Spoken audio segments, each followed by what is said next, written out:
I'm now moving to a planet that's slightly further out from the centre.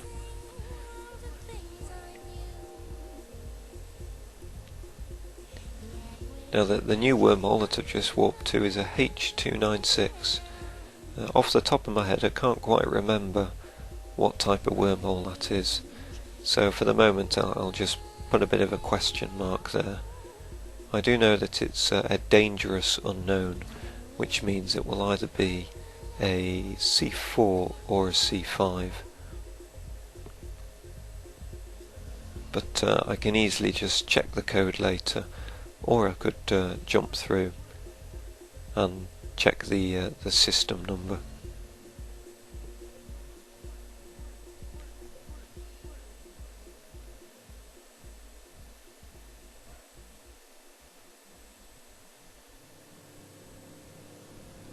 You'll notice with this scan here that there are two signatures on the screen. It's really a good idea to remember where the other signatures are. You'll see the big red circle there, and once I've found this signature that I'm going for here, I will most likely head towards that direction in the next 4AU scan that I do. So it's a good idea to be aware of where the other signatures are.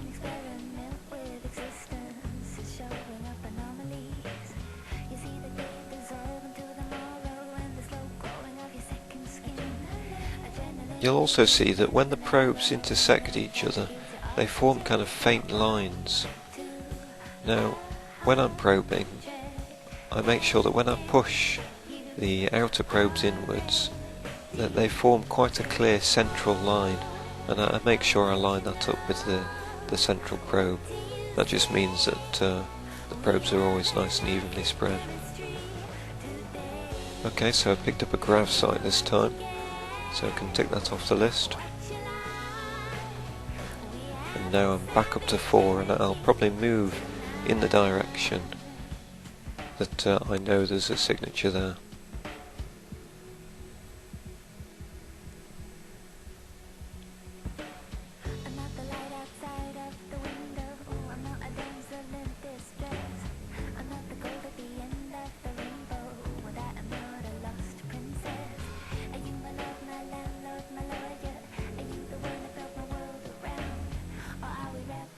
Once you start scanning a lot of SIGs, you'll realise that there's a difficulty level associated with the different types of signature. For example, using the scanning method that I've done now, you're most likely to pick up LADAR and grav sites and wormholes first, and then at the end you'll be finding the mag sites and the radar sites, which are harder to scan.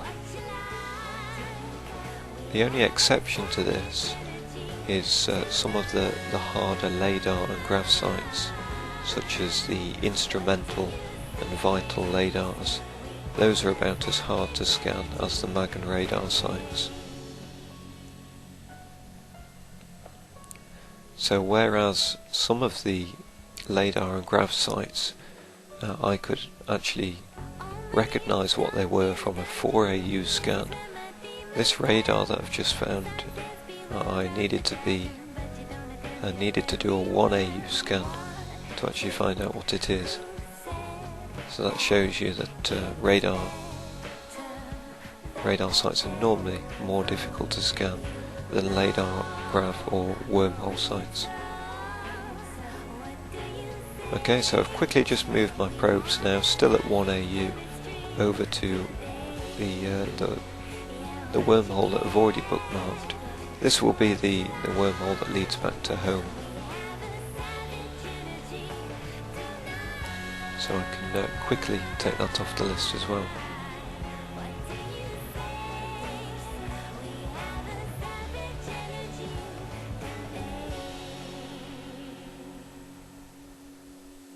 Okay, back up to 4AU now, and I think I only have one signature remaining, so hopefully this scan around this planet here, the last planet that is left remaining in the system, hopefully this will pick up our final signature. Yes, it does, there it is.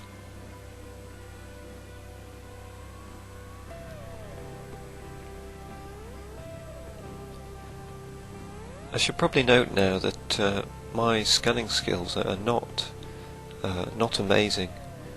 In any of the relevant skills, whether it be the scanning astrometrics skills or the covert ops skills, I don't have any 5s. They're either 3s or 4s. And it doesn't take much time at all to get those skills up to that sort of level. So this is not the result of level 5s across the board. But I do use a covert ops. I also use a Sisters expanded probe launcher that costs around 50 million, and also 6 Sisters launchers as well.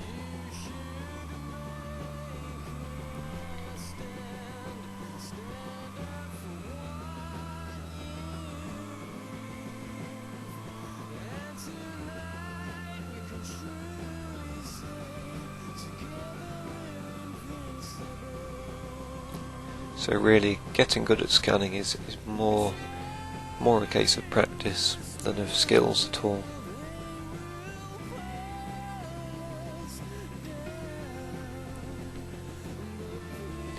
Okay, the final signature was a LiDAR.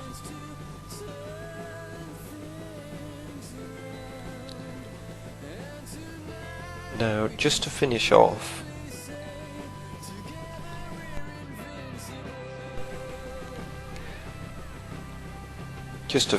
I'm going to do one last big scan of the system. This is just to make sure that no new SIGs have appeared, or that we've not missed anything.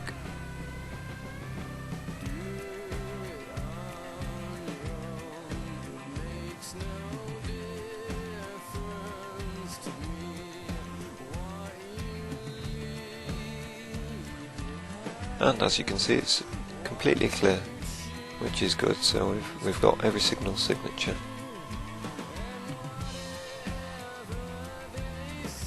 So we can bring the probes back in. Last thing, just a final D-scan.